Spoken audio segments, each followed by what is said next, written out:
Hey, Abram here with another episode. Some more government contracting tip for you. If you're watching this episode, here's what I have to say. It's not you, it's not your product, it's not your services. It's about the right strategy. Stay tuned. See you on the inside.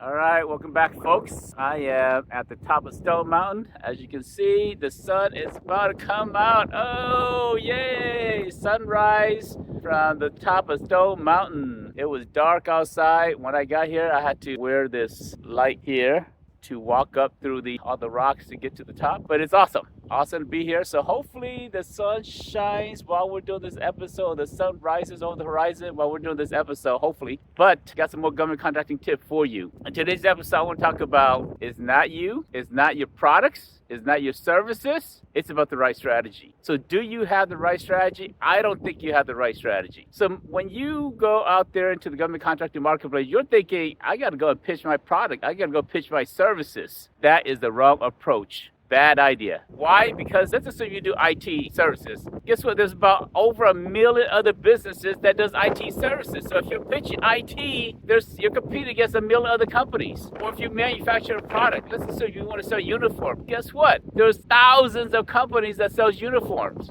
If you're pitching product or services, that's the wrong approach. So what is the right approach? I don't know if I'm going to tell you. Probably have to stay to the end of this video here to learn what the right approach is. But let's talk a little bit more about why it's wrong to pitch your product or your services. Let's assume you do IT services and you just came out with something awesome, maybe a new approach to cybersecurity, or maybe a new approach to doing systems integration, or maybe a new approach to solving IT problems, or maybe a lower cost. And those are all very good. Those are features, right? You may have some great features and they may be needed, but that is not the best approach if you're going to go out there and succeed in the government contracting market. Or maybe you have some great products and you're out there, you're trying to tell the government, hey, check out our products. The government does not want products. They don't want IT services. What they want is something beyond that. Can you guess? Tell me what you think. Leave some comments below. Tell me what you think that the government is really looking for. I don't know if I should tell you. Maybe I should. Let me tell you, it's about, there's a rock down here. Rock down here. You gotta be careful. All right, focus on you guys. All right, so what is it that you need to do to actually be successful in the government market? It's not about your products. It's not about your services. So what is it about that? It's about relationships. Relationships is what wins you government contracts. Relationship trumps everything else. It doesn't matter if you have a right product or the right service, because there's a whole bunch of other companies that have the same thing or similar things.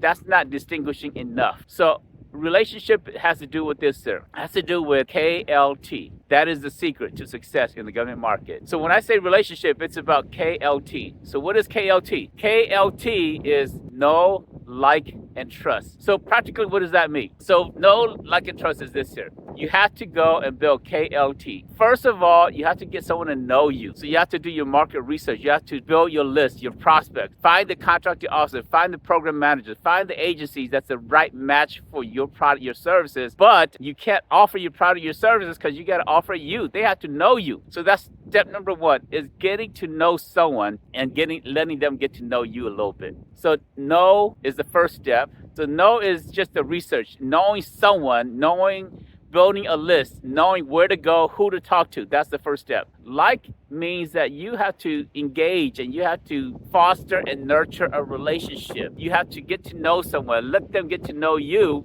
and then they start to like you. You start to have similar interests. You start to talk about common interests. You start to create a level of comfort with each other. So like is the next step. I was talking to one of my small business owners that I'm coaching, and he said, hey, he submitted a IT project, a proposal. It was hand delivered. And he said he went there and he hand delivered the package to the contracting officer. And he saw that the contracting officer had some Georgia Bulldogs paraphernalia or content on there. He said, hey, I'm a big Bulldog fan. I see that you guys said Bulldog. Are you a fan of the Georgia Bulldogs? And the guy started talking, and they spent 15 minutes talking about Georgia Bulldogs. Nothing about the opportunity. And then at the end of the conversation, the contracting officer said, hey man, thank you so much for coming by, man. I really enjoyed our conversation. It has nothing to do with the IT proposal package that he was submitting. But I bet you when the contracting officer opens the package, if everything is equal, he's going to remember that conversation, and he's going to probably choose the guy that was connected to him about the Georgia Bulldogs. Getting to know someone and then getting to like someone or having someone like you back is the second step to building solid relationships. So what's step number 3 of KLT? Know, like, and trust. Trust is a third component to building a winning relationship with somebody. So what does it mean by trust? Trust means that government is risk averse. They are risk averse because their reputation is on the line. A contracting officer has a warrant. They go to school, they go to classes, they go to Defense Acquisition University to learn how to award contracts. They study the FAR, they study the rules and regulations, and they go to class to have a warrant to award contracts. And they start off as a contracting specialist, 1102 position, and then they move on to become a contracting officer, and then they grow in their warrant to level 1, level 2, level 3.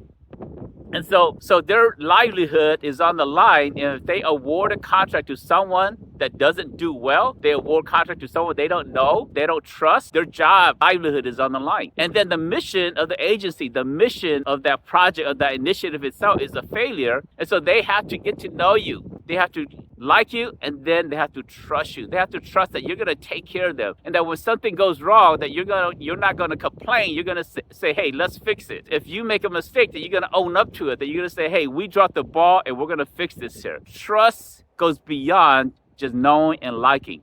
Trust has to do with comfort. Trust has to do with believing that you're going to over-deliver, believing that you're going to, when there's a mistake, you're going to fix it. Trust has to do that you're going to take care of the agency. You're going to take care of the project. You're going to take care of the customer. You're going to take care of the contracting officer, and that you will not drop the ball even when things get tough. I've heard of a story, one of the companies that when I first met with them, we ended up coaching them. But when we started coaching them, they said they dropped the ball on a project, and they just said, hey, the contract officer's not happy, so we just left the project. And I said, you abandoned the project? And he said, yeah. And I said, well, guess what? You're going to get put onto EPLS, the Excluded Party Listing System, and you may never do another government project again. He said, what do you mean?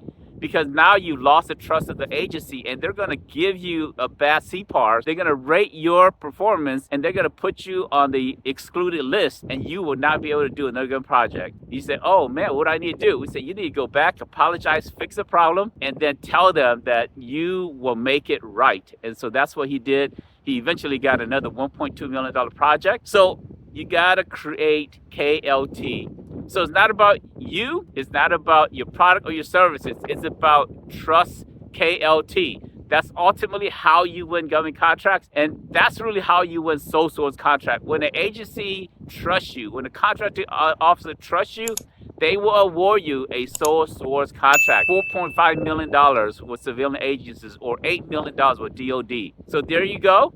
It's not product or services, it's about relationships. Thanks for watching this episode. Please like and subscribe. And we have classes all the time. So if you want to learn more, we have classes, govassociation.org. And check out some of our classes. A lot of our classes are free. I will see you on the next episode. Take care, everybody. Have a good one.